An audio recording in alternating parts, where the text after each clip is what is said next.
Spinewood's Armadillo. Maybe not the most impactful when it comes to actually like producing the combo, but it is nice because it's very similar to Herd Migration, which is a card that the standard domain decks play, which is just, discard, get a basic land, gain a little bit of life. But what's nice about Armadillo is the front half, as far as the casting is concerned, it's a 6 mana creature versus a 7 mana spell. So that's the big difference there. Yeah, I mean, small upgrades are upgrades nonetheless. In Peo, you can see number 12 on our leaderboard. Playing Quintorius combo, starting things off with a pair of Triomes against, yeah, you read that right, Kevin's names on Simic Merfolk. So Merfolk won our Modern Showdown yesterday in the hands of Nikachu. Maybe it's time for its resurgence here in Pioneer, as Smuggler's Copter going to be the first play from Kevin. Yeah, we actually have a Simic Merfolk player not named Nikachu, which, I had to make sure that was the correct deck list, because I know that a lot of people like to troll and put some outlandish deck names, as far as, like they're playing mono black burn and it's just Phoenix. But no, this is actually Simic Merfolk, and we have Smuggler's Copter there. The big combo here with the Merfolk deck is the combination of Smuggler's Copter and Deeproot Pilgrimage. So if you have a bunch of little Merfolk in play, the reason that's so good is because Smuggler's Copter has a crew ability, which allows you to tap a creature to crew it.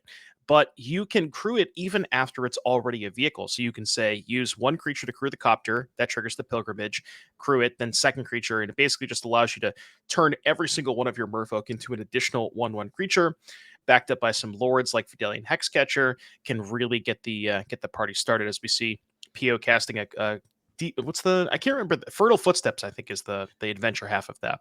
That is correct. Fertile Footsteps from Beanstalk Giant. Now remember, the Quintorius combo you can see there on the right is a Karuga the Macrosage deck. So all of the cards have to have a converted mana cost of 3 or greater. So typically on turn 3 is really when Peo's going to start playing the game. And we saw that manifest here as he shocked us on the ground and did his Fertile Footsteps. And now here is Kumena, Tyrant of Orzhaka. So this is the other combination with Deeproot Pilgrimage. We have all the cards for that. No Deeproot Pilgrimage quite yet, as here comes some beatdowns with the Copters. That's a nice backup combo with Copters, just turning it sideways and attacking. Once banned in Pioneer. Oh yeah, yeah. That was actually pretty funny when Smuggler's Copter got unbanned. I think a lot of people, and potentially rightfully so, were a little bit worried about, like, does this bring mono black back? Is this going to make the aggressive decks too good? Turns out, I think it was a very good tool for the aggressive decks. But I mean, you saw some of the Vampires decks at the Pro Tour. They only played 2 copies, so they didn't even get to play the full play set. But we enter Pio's 5th turn here, has a Triumph. I was going to say this is where you maybe see fireworks go. For people who haven't seen the Quintorius deck, it is really just a 1-card combo. So Pio is trying to simply get the 5 mana and cast the card Quintorius Canned. And the Discover ability on Quintorius, so you mentioned that because Pio is a Karuga deck, you can't play anything that costs less than 3 mana. Well, Pio actually doesn't have anything that costs less than 4 mana. The only cards less than 4 mana are Spark Double and Clever Impersonator, which means that when you discover off of the Quintorius, you are guaranteed to hit one of those cards, which clones the Quintorius, lets you go again. Ideally, you want to hit Spark Double early, because Spark Double lets you keep both Planeswalkers in play, and then every time you discover, it's 4 damage. The next one, you copy the Spark Double, which is not a legendary creature, then the next one is 6 damage, so on and so forth.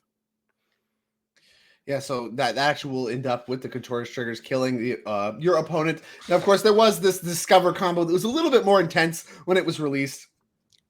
Ate some bans, and now this is, I guess, the latest manifestation of these kinds of Discover combinations that we have. Is we're slamming Greater Tanuki is Peo. I love the posturing. Love how Peo plays the game. Yeah, I guess. Here's a 6 mana, 6/5 trample in the form of Greater Tanuki, normally used for its channel ability. Has a backup mode here of a 6/5 trample set to block some attacking Kumenas, as the life total for Peo is declining. These Shocklands come at a cost, and the Merfolk deck has the ability to be aggressive as an in-step collected company. I believe this is on in-step, not with the Tanuki on the stack, but I don't know that it actually matters. I don't think we have any way to find something that counters it or anything like that. Tidebinder, Tishana's Tidebinder, really the only interactive hit that I can really see off. I guess Hexcatcher as well can also be used as a form of interaction off of Collected Company, but no spell callers or anything like that, like you've seen in various Collected Company decks of old. Yeah, and Hexcatcher really important in this matchup because if Pio is going for that turn 5 Quintorius, like he's very like Pio's very likely going to have to tap out on that turn. And what's nice about that for Kevin is, if you just sacrifice some random creature, you can just counter that Quintorius. It doesn't quite maybe it doesn't come up with the dinosaur half as we find too with those How Hexcatchers. about two of them? If it's Yeah. important, here's two of them. Well, it's interesting now because now you have to get to the point where you have to worry about sizing on the battlefield because that 6/5 is actually a pretty good blocker. So the Kumena's base stats, I believe, are a 2/4. So the Kumena will be a 4/6, and then you have the 2/3/3 hex catchers. So you're getting to the point, 2/4 base stats, and then you can, if you have enough stuff in play, you can eventually maybe use the third ability on Kumena to pump all of your Merfolk creatures, and that's where it gets out of control with Pilgrimage because you make a bunch of tokens with Pilgrimage, tap those tokens to put a counter on everything, and you just make these just completely unassailable board states. As we see, Kitesail Larcenist. Okay. Yeah, 2 copies of those in the deck. Kitesail Larcenist. This one not a merfolk. This one's actually a human pirate. Long text there is flying ward 1, 3-mana card, 2/3. And when it enters the battlefield, for each player, you can choose up to one other target artifact or creature that player controls. For as long as it remains on the battlefield, the chosen permanent becomes a treasure artifact with, of course, the tap, sack, make a mana of any color, and loses all abilities. Turns something into a treasure. I believe this card's in the Vintage Cube. As here comes a massive smackdown. Look, that's where I've seen that one before. It doesn't see much play in other areas, but I think it showed up in the Vintage Cube. And yeah, massive smackdown here for, I believe, what is this, 10? Is that the math we did? No, they're 2/2s. So 2, 4, plus 4. That's 8. Down to 5 goes Peo. Follow up, Agatha Soul Cauldron. Yeah, I mean, that Kitesail Larcenist, that, illegal because we're playing a Merfolk deck and that's not a Merfolk. So, we have to make sure we give Kevin the proper penalty for that. But yeah, I mean, it answers the Tanuki very well. And Pio really needs to find a Quintorius, which they did. But I guess the issue is those Hex Catchers, right? So you have 7 mana available for Pio, so you can cast the Quintorius with 2 untapped mana and force Kevin to sacrifice 3 creatures, which I guess would make it very unlikely that you die next turn. Well, we have the treasure that we were just given in the form the treasure of too, Tanuki, right? So we got one extra. I don't know if that I don't know if that moves the needle any direction, but you can see Peo's moving some mana around, doing some mathematics here. And at the very least, maybe you're not facing down lethal if a bunch of these creatures have to be sacked. But of course, the Agatha Soul Cauldron can actually puff your team in its own way. So that's something you have to think about should some creatures start to get sacked here. So things get complicated. And it looks like we're starting with... We're going to leave with the Binding. Card. Yeah, Leyline Binding is that card on main phase here. It's actually not Leyline Binding, it's Prosperity. So sure. Yeah, Prosperity Post. Yeah, sweet. Well, Prosperity Post over here, also known as Leyline Binding, is going after the Larcenist. Okay, that one's got wards. So we got to pay the 1 for that. Okay. And now we've paid for the ward using Boseiju. 5, 6 mana left over. Because now we don't have the treasure anymore. So now if we use 5 mana to pay for the Quintorius, okay, we're not going for Quintorius. We're gonna Spark Double. Clever Impersonator. Okay. Clever Impersonator. This one can actually copy any permanent, unlike Spark Double, which I think only gets creatures and walkers. This one can get any permanent. So we're going to be going after Kumena. Yeah, right. So we made a Leyline Binding, and that Leyline Binding is going to go after the Kumena. So now all that's left, you can get a look there, Clever Impersonator. Now all that's left are the 2 Hex Catchers, which are still 2/2s, but with Peo at 5, that is not a lethal attack. Needs a little bit more help. Now, Agatha Soul Cauldron has no food in the yard right now, so that does not represent any additional damage at the moment. Yeah, I mean, this board state was looking pretty bad for Peo last turn, but was able to find the 2 removal spells to clear, the 2 important creatures and get that Tanuki back to be able to play a little bit of defense. And Kevin's really going to need something to help push through that Tanuki. There is a second copy of Kitesail Larcenist, and taking a look at the mana base, I see 1 copy of Boseiju. That would be pretty huge here because you get Boseiju the Leyline Binding, get back the Larcenist, target the Tanuki, get in for some damage that way. But yeah, really needs to try to find something here, even anything to get that Cauldron online. So would not really have. We need to find something here for Kevin, and we'll see what Pio can find. Looks like another Clever Impersonator. Well, that's maybe not actually that awkward. So Kevin, I mean, clearly flooded. I mean, he had his early collected company, was able to loot away some stuff with the smuggler's copter, but seems to be mostly out of gas unless there is another collected company hiding out that he's being a little patient with, trying to really make the most use of these hex catchers. We are going to lead on another clever impersonator. Okay, so we're really sandbagging. Last card in hand for Peo, I believe, is the Quintorius Khan. Yep. Yeah, really patient here from Peo. Now the question is here: do we go double 6/5 mode, or do we just kill one of the hex catchers? I kind of want to go double 6/5 mode. I think. Yeah, I do too. I mean, maybe we can start attacking. Is that monstrous? Probably can't attack yet, but I mean, Leyline Buddy's like the same thing. I don't know. Yeah, I think Peo motions into Leyline Binding. So, I mean, it is a little bit safer. See some mana being tapped here. Tishana's Tidebinder. And so it's not going to present a lethal attack. But what's interesting about this is now Peo's in a spot where they have to trade for the Tishana's Tidebinder and take 4, go to 1. Because if you eat one of the lords, the Tishana's Tidebinder is a lethal threat. Yeah, now you're kind of in a position where you have to trade for the Tidebinder. And he has the Boseiju from Kevin. Wow. Ooh. Brutal. And now I don't know if Tanuki saves you, but I mean, certainly would have been better against the Tidebinder. Like if we copied Greater Tanuki instead with that clever impersonator, maybe things go better. Maybe not, because you just still Boseiju the one that makes it a treasure, and then it's just a treasure, and that's not good. Yeah, I think it's the same outcome. Because you still end up with only one blocker either way. Yeah. I think both Boseiju and the Tidebinder is just too much to cover for Peo. So this looks like a lethal attack. Yeah, and then Peo just kind of shrugs, says, "Yep, that's lethal," and picks up the card. So, game 1 going to Kevin Sames here. Peo looks like he really was able to navigate that to a spot where he was going to have a window for Quintorius Khan. And no, the hits keep coming, even though Kevin Sames clearly was flooding out. I mean, you don't really want to make your 6th, 7th land drop, anything like that. But the power of collected company, hex catchers like you called out, all appear to be good enough to earn a game number 1. Now, Peo knows what he's up against. Merfolk, not a common threat.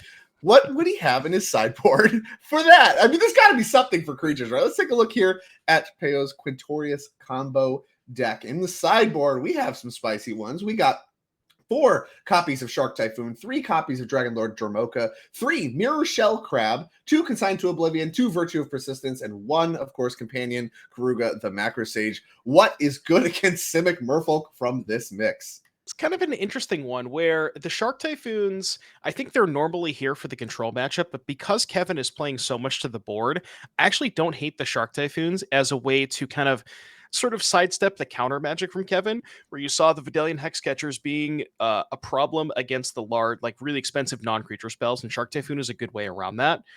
It's not the best against Tishana's Tidebinder, but to be fair, a lot of Peo's cards are not great against Tidebinder. So I think you want to go towards those. Probably the Virtue of Persistence is maybe you could consider Dragonlord Dromoka just as a giant life linker, but I don't know, it is kind of expensive. But I guess it also does shut off the interact, like it stops counter spells and the collected company on your own turn, I guess. Yeah, it's good against the counter spells, I guess, because it itself can't be countered. And flying lifelink, maybe getting life back matters. I think you are correct that to combat the counter spells, you want some number of Dragonlord Dromokas and Shark Typhoons. I think kind of both are accomplishing similar things. How much of each you want, I don't know. That's going to be up to Peo, but I do agree with you. I like the removal spells, and I like some amount of stuff to hedge for the counter magic that not only is presented in the main deck in the Simic Merfolk deck, but also you can imagine there's going to be some coming in. So with that, let's actually take a look at the Simic Merfolk deck and see if that theory is true. So this is a deck you don't see as much, but you can see kind of the core of the Merfolk deck. They're very much built around the Deeproot Pilgrimage. You can imagine that package is staying in. In the sideboard, we have 4 copies of Leyline of Sanctity, 2 Pick Your Poison, 2 Unlicensed Hearse, 2 Merfolk Trickster, 1 Heroic Intervention, 1 Lost in the Maze, 1 Kopla Warden of Waves, another copy of Kitesail Larcenist, and a Mystical Dispute. So if you're Merfolk facing down this Quintorius combo deck, what can we bring in against this? Well, I had to read a couple of these cards because I wasn't entirely sure. I'm reading Lost in the Maze right now. I don't think that one's going to be for this matchup, but what is for this matchup, I believe, is the Pick Your Poisons. Those are very good against the Leyline bindings. Can help, if Peo has an early binding, to pick off one of to pick off one of Kevin's, early threats. Pick your poison. Good answer against that. You have past that. I mean, I guess you could like heroic intervention if you expected sweepers, but not sure if you want to do that. Kitesail Larcenist, we saw that come up in game one. Potentially, you want to go towards another copy of that. I believe Kopala is the one that gives spells your opponent's cast that target a merfolk cost 2 more. Same with abilities. So, kind of a little bit of taxing against targeted removal, although Peo doesn't have a ton of targeted removal, so I'm not sure if you want to go towards that. So really, Drake, I think just the pick your poisons, and maybe there's not a ton else here. Yeah, I mean, I agree with you. I think pick your poison, notably among the best. Like, really, if you're desperate for counter magic, maybe Mystical Dispute. I don't think that's good either. And notably, Leyline Binding doesn't actually work against the Quintorius combo. Quintorius himself, when you cast a spell from exile, deals damage to each opponent. So that's not even really something that does any amount to try to punk your opponent in any way either. So not a lot here in Kevin's same sideboard. I would have expected to see more counter magic of some kind. Typically these aggressive blue decks have a lot of various negates to try to hedge for sweepers and things of that nature. Not really a lot of that going on here. So I would expect very light sideboarding from Kevin Sames and maybe a little bit more going on from Peo as we go into game number 2 here between Simic Merfolk Quintorius combo. We talked a little bit before the show about how the format's very much all about Phoenix and all about vampires. Peo, one of our players, like I said, number 12 on our leaderboard, trying to punch his ticket to the end of the year NRG championship here at the end of season 1, chose to register Quintorius combo over any of the other options. Clearly believes there's something there despite the things that have been banned out of the deck. And we've seen other Karuga shells present in Pioneer as well. The incantation decks notably also come to mind of that ilk. So a lot of intentionality behind choosing this deck and facing, I guess, a pretty unexpected opponent here in round 1. We'll see if he can rally back on a mulligan. Yeah, I saw Peo looking at a 1-lander. I think it was the classic 1-lander, but the nuts, and decided, yeah, I'm on the play. Probably don't want to keep that one. I believe it might have had, I think it was Bedeck Bedazzle and a ramp spell and a Quintorius, and that's kind of exactly what you're looking for, especially against the Merfolk deck. Right. But yeah, no, as far as Kevin, as far as the Simic Merfolk deck is concerned, I mean, I looked at Nikachu's deck list, and this is very similar to what Nikachu is playing. It's a deck that we have not seen a ton of, but I have to say I have seen Nikachu post on Twitter that he did well in a challenge and some league results on Moto. So Nikachu has been working on this Simic Merfolk deck, and it's definitely one. Like, I think this matchup seems pretty good for Kevin because there's just so much of the interaction is good against the combo where you have Tishana's Tidebinder and Vidalian Hexcatcher, 4 copies of each, and both of those essentially just time walk the combo for an entire turn while you're putting pressure on Pio the whole time. And Pio's going to keep 6 and start us off with an Overgrown Tomb. And as far as 1-drops are concerned from Kevin, we got Cenote Scout. So we'll see if we have one of those. Does not look like it. No Aether Vial in this format. No, quite a power down from Merfolk decks of Modern. Yeah, I mean, you mentioned how all the interaction from Kevin Sames is really good against the combo. Is there ever a universe where we were talking a little bit about the mixture of like Shark Typhoons, Dragon Lords, Jamoka? Are you ever supposed to just like board out all of the combo and just bring all this other stuff in as like ways to win that's not as susceptible to the interaction that is going to be presented in game 2 because it was there game 1? I don't know if Pio has a robust enough sideboard to really consider that. Like, there's just if you look at the sideboard from Pio versus the amount of things that you'd have to cut if you wanted to do that, I don't know if that's possible, but certainly could trim heavy on maybe you shave on Quintorius because at least with the Trumpeting Carnosaur, that one sort of gets around. Well, I guess if you cut all the Quintoriuses and your only hit for Trumpeting Carnosaur is the creature clones, then you never get got by Hexcatcher. So maybe there's like some world where you consider doing something like that and just make your combo less vulnerable to that specific card.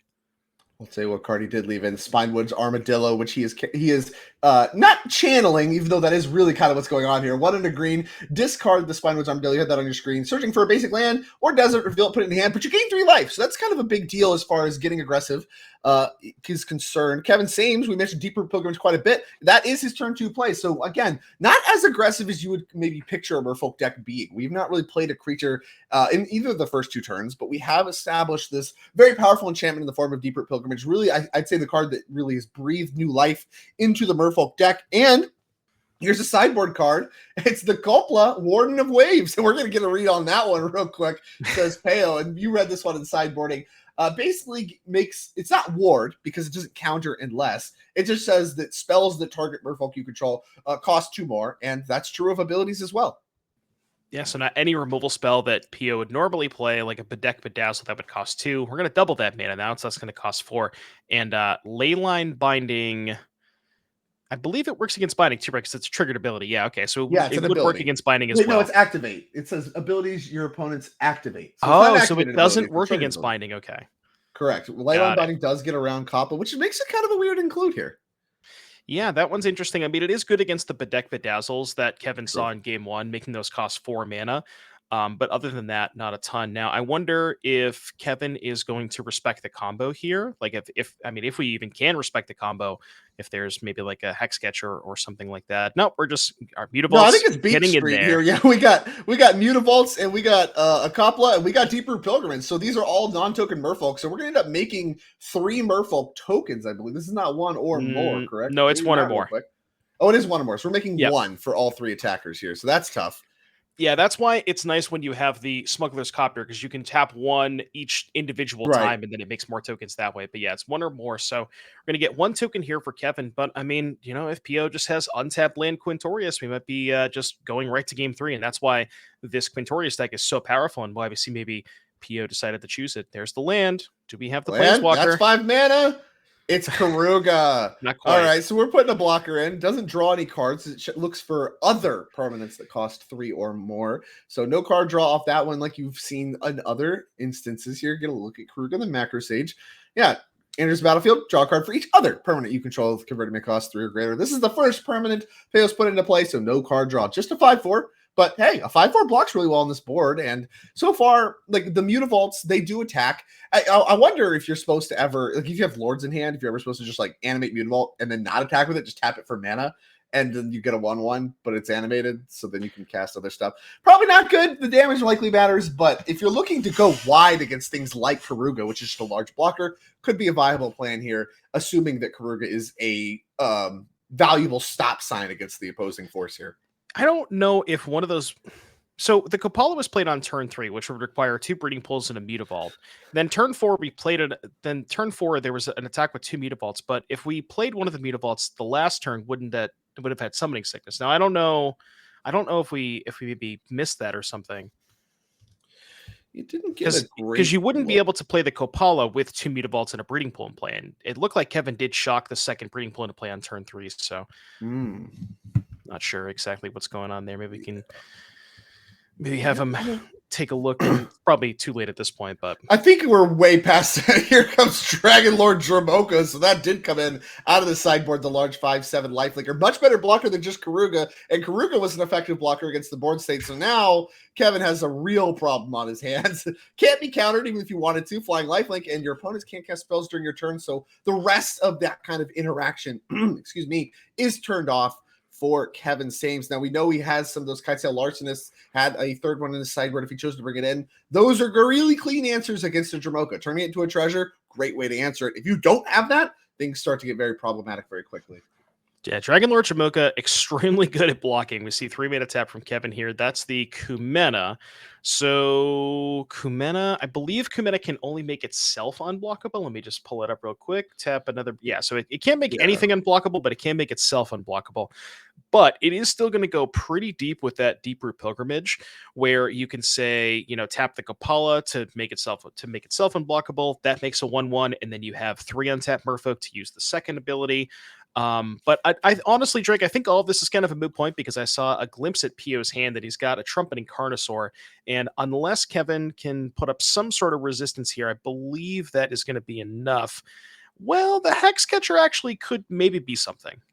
Yeah, Hexcatcher, you can still activate abilities on your opponent's turn, so that is still going to work, even though Dromoka is in play.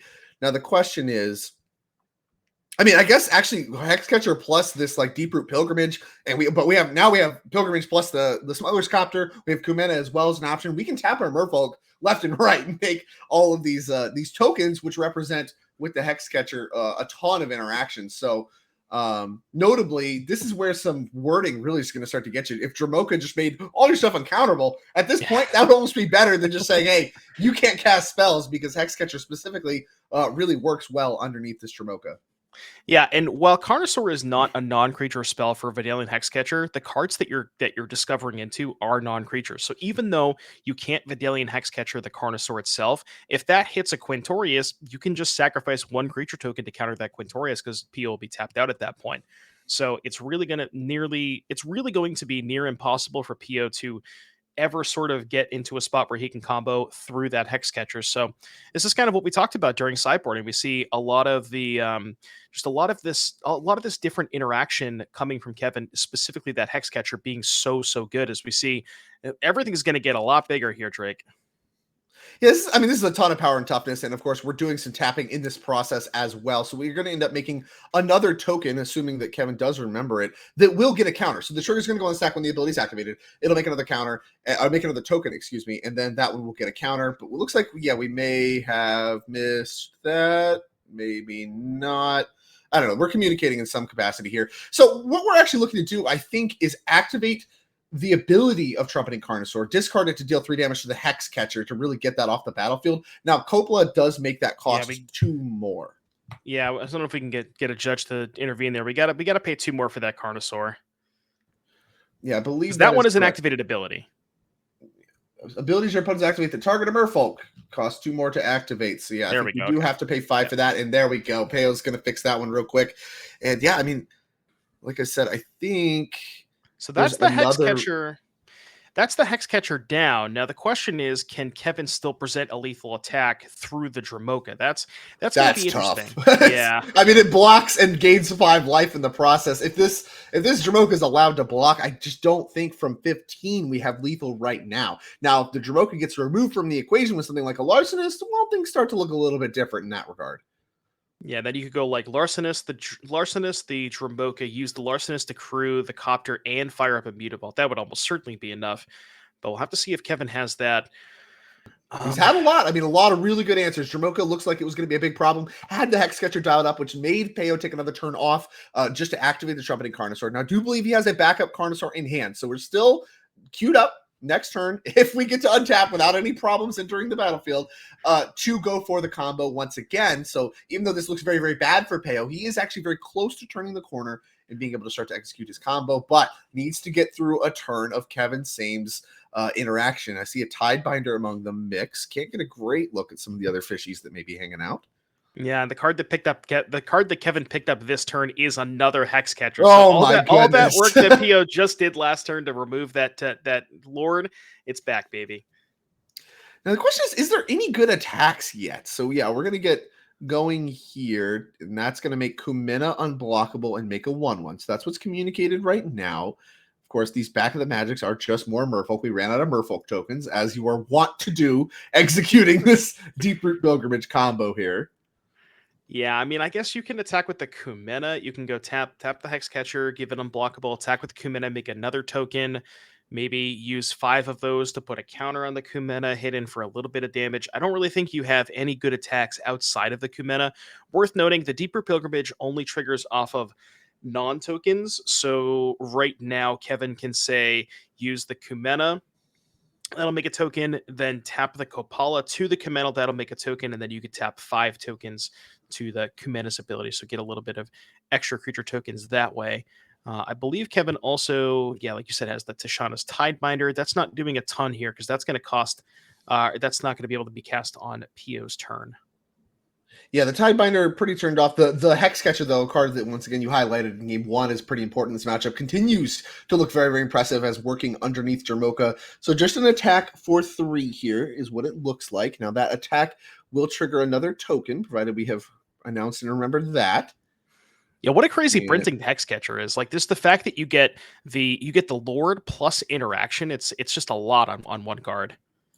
Oh yeah, I mean they tried to like hedge that a little bit by making it just a 1/1 or whatever, but the Deeproot Pilgrimage, I mean, really sets that off. Now it's just you get as much stuff as you want, and makes the Civic Merfolk deck actually look, I mean, quite impressive here. Is Deeproot Elite added to the mix. So this one works really nicely with the Pilgrimage, because every time Merfolk enters, you can put a counter on something. And I'll tell you what I want to put a counter on is the creature that you can make unblockable. Oh, yeah. Especially with that Dromoka. And honestly, at this point, Drake, so I kind of jokingly said last turn, do we have lethal through the Dromoka? This turn, after we make 2 more creatures and put a counter on all of our Merfolk, we may actually have lethal through the Dromoka block. Yeah, we're definitely getting close, right? Like there is. Oh, we have a copy of Boseiju in hand. That one's discounted and would actually pick off the Pilgrimage if that's something you want to try to do. So yeah, like you mentioned, I think that now we are approaching the conversation where attacking into 2 massive blockers, one of which is a 5-power lifelinker, might still assemble lethal, especially with Peo now down to 11 thanks to the unblockable Kumena from last turn. So we're playing our Boseiju. We have Trumpeting Carnosaur. So we're going to cast that. So I think our current plan, as good or bad as you may want it to be, is just you get another blocker in play, and then you have mana to start paying for each Merfolk sacrificed. So you're actually removing blockers from or attackers rather from the equation if we go to try to counter the Quintorius that would be coming off of this. You know, I was going to say maybe that's a creature. Okay. Yeah, that's what I was going to say. Maybe Pio is hoping to just kind of find more creatures first before, like if you find a bunch of clones before you find the Quintorius, you actually have a reasonable board. And I think that's what Pio is looking for, because maybe Pio is in a position where he's like, okay, my hand, I can say discard Carnosaur, pay 5 mana to kill the Hexcatcher, but I don't really have a lot past that. So he's just kind of going for the gusto. You honestly, Drake, you could have even done is made a copy of the Dragonlord Dromoka. That's what I was going to say. I think I almost just want another 5/7 lifelinker and really gum up the equation as far as that goes. At that point, you almost can start attacking and just be like, you gonna block with your copter? Because I mean, I can get you dead like 2 or 3. Oh, Quintorius happened, and now he hit another Spark Double. Okay. And now we start to gain life from the passive. Yeah, see, now this is weird because now you're in a spot, once you let the first Quintorius resolve, the clones can no longer, you can't actually Hexcatcher the clones now, even though they enter as Quintoriuses, because those aren't creatures for the Hexcatcher. I think that might have been a small misstep here for Kevin, and maybe not recognizing what was going on here, because I believe this is going to be pretty darn close to lethal, Drake.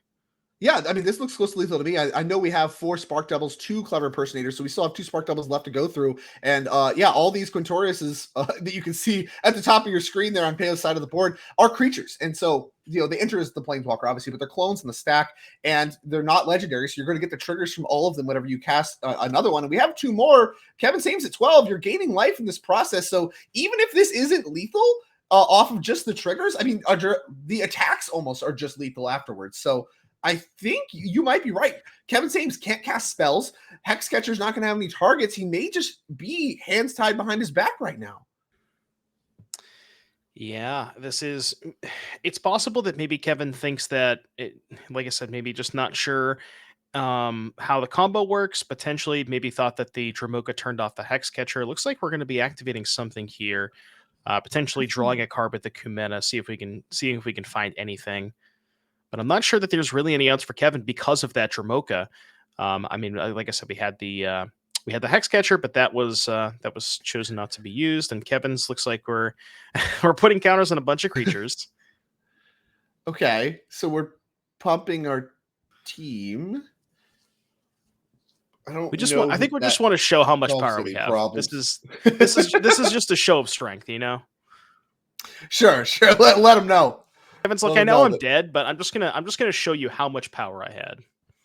Well, okay, so we do make another Merfolk, and now we were gonna try to do some Secker. So we may have actually, this might have been just to get everything out the way and try to start countering Spark Double, thinking that maybe it would become the spell on the stack. Not sure. I don't know. I saw pointing to Hexcatcher. I don't want to speculate too much as to what happened there. But obviously, there's no real play here. As here comes another Clever Impersonator. That's going to deal 8 thanks to all the Quintorius, and I believe that is lethal. And Kevin Sames says, yeah, I'm dead. Into game 3 we go.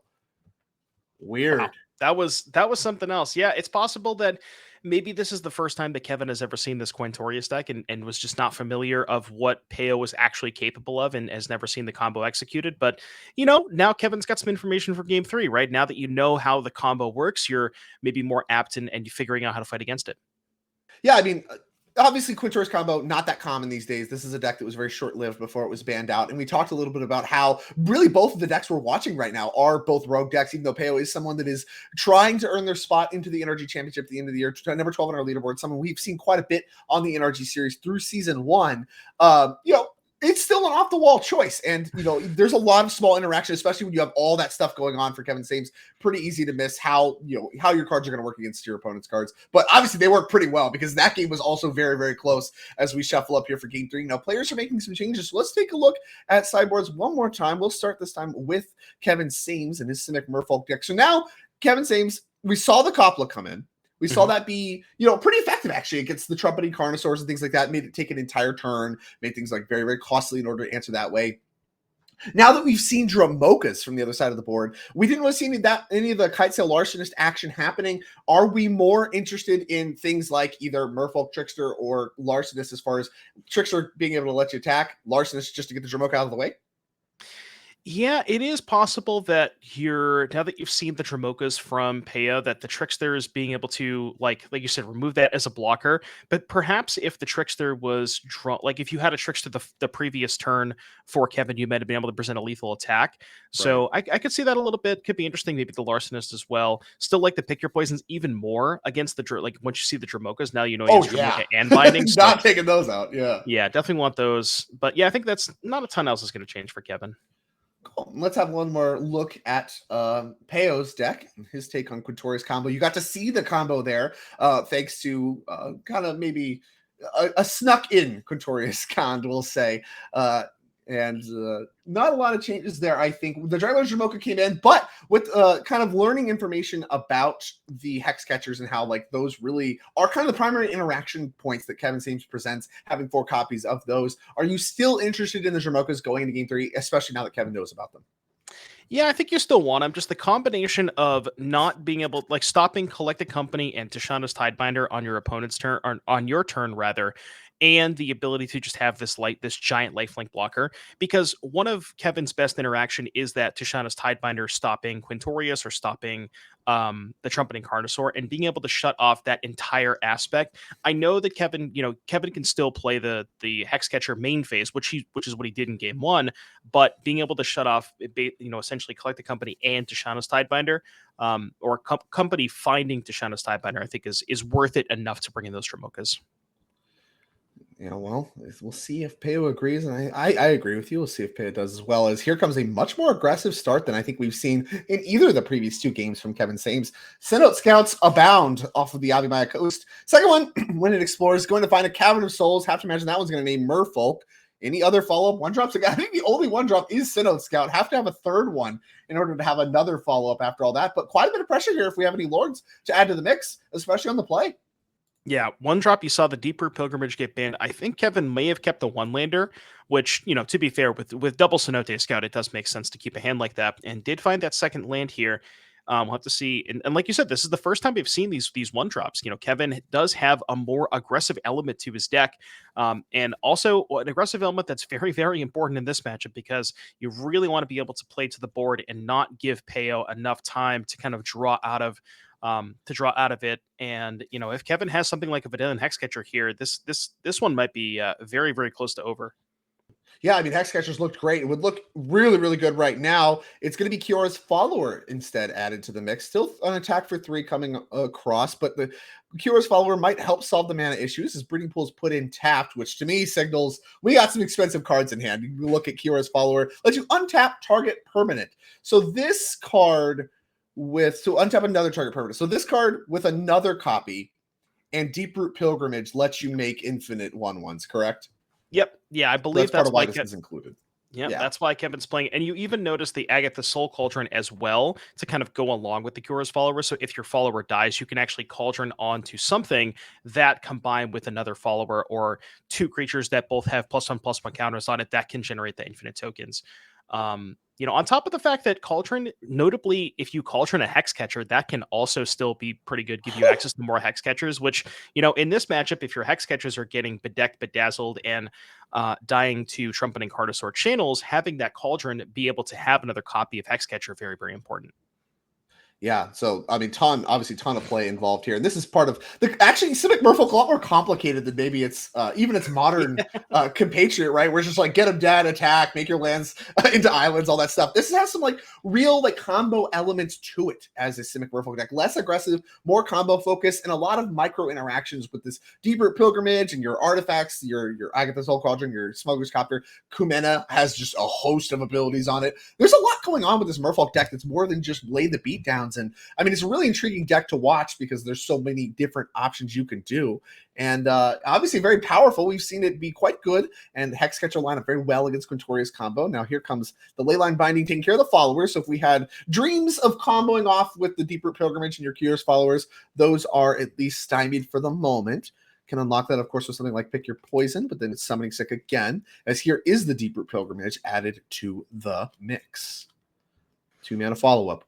What do we got? It's Hex Catcher. Here we go. That's exactly what I'm looking for. This combination is going to be very, very difficult for PO to get out of because this is going to be an attack for 5, putting PO to 10. That's going to generate another 2/2 creature, assuming Kevin does remember the trigger. And then next turn, you have 3, 4, 5, 6, 7, 8, and then any additional Lord would get the job done. Well, I don't see. I mean, I don't see a token. I don't see a token. Maybe we missed that. It is possible. I mean, Kevin did cast the Deeproot Pilgrimage before combat, presumably, wanted to get that token in there, but perhaps that token was missed. Here comes a 2-mana play, Consigned to Oblivion in hand, among others. Going to start with Bedeck, going after, of course, the Hex Catcher. So this is going to remove a lot of the aggression.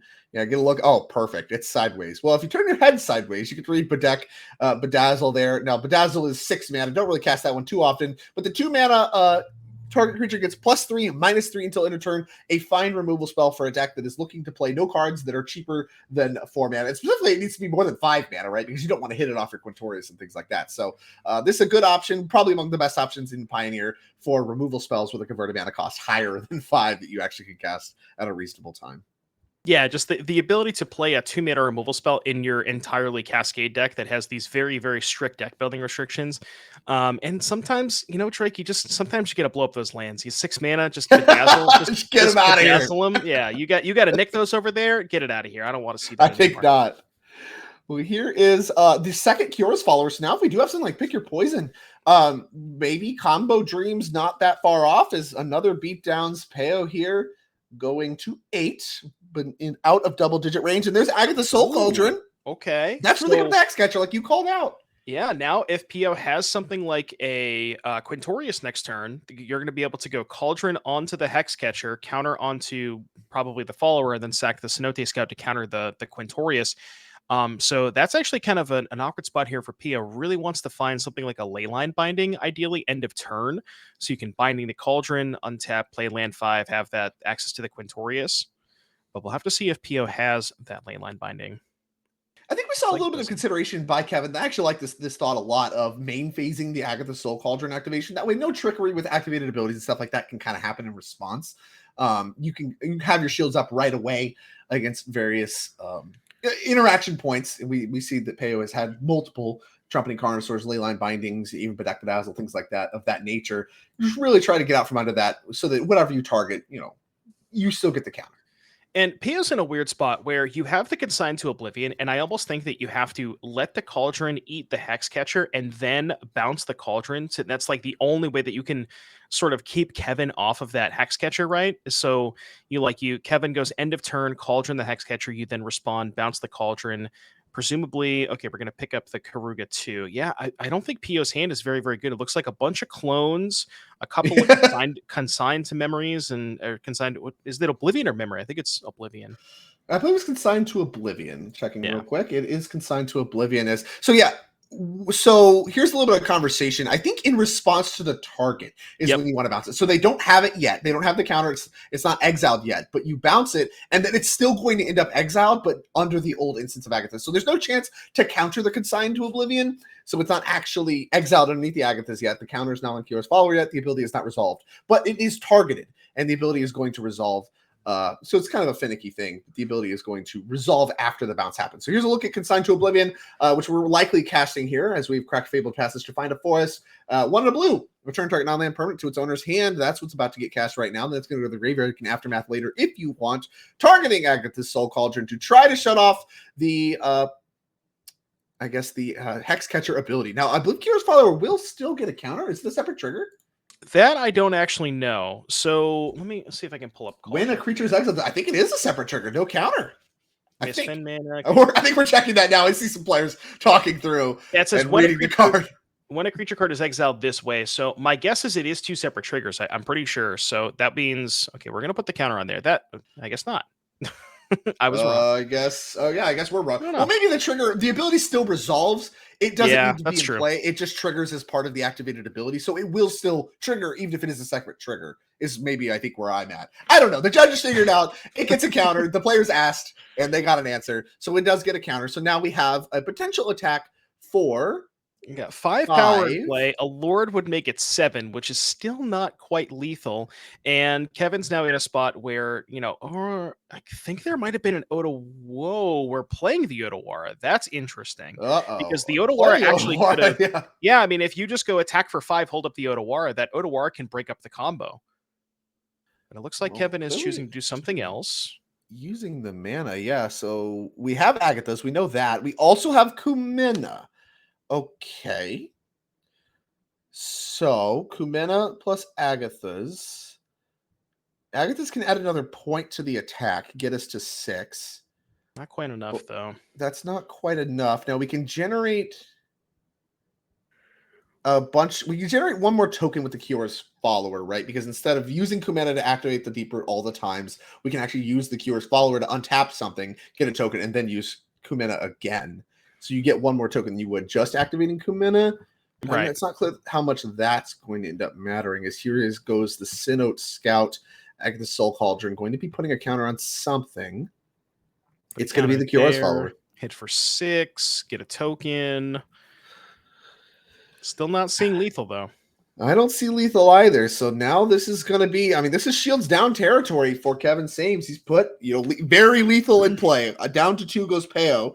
And let's see if he has the combo. If there's a Quint. Yeah, maybe we're done. If he has just Trumpeting Carnosaur, needs an untapped land that isn't a shock land. That's not trivial. Knock the top of the deck. I saw a split card. I don't think that was a Quintorius. And I don't know if Pio has the Trumpeting Carnosaur in hand. I'm pretty sure Pio's hand is Karuga, Consigned to Oblivion, Bedeck Bedazzle, 2 clones, and there might be 1 extra card that I don't know, but maybe a land. But I don't think Pio has it. Now the question is, can you survive with, say, Bounce Spell and Bedeck Bedazzle?